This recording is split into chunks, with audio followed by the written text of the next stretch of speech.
ആഗ്രഹിക്കണം അള്ളാന്റെ സ്വർഗത്തിൽ അവരോടൊപ്പം ഞാൻ ഉണ്ടാകൂന്ന്. ഉമ്മയും വാപ്പയും മരിച്ചതിന് ശേഷം കാണിക്കുന്നതല്ല സ്നേഹം. ഇന്ന് അങ്ങനെയാ ചില മക്കൾക്ക്.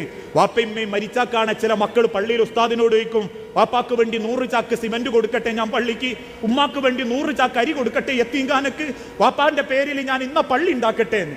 ജീവിച്ചിരിക്കുമ്പോ ഒന്ന് കയറി ചെന്ന് ഉപ്പാന്റെ അടുത്തിരുന്ന് കൈ പിടിച്ചൊരു സലാം പറയാൽ നിങ്ങൾ എത്ര കോടി കൊടുത്താലും ആ സലാമിന് പകരാവൂല.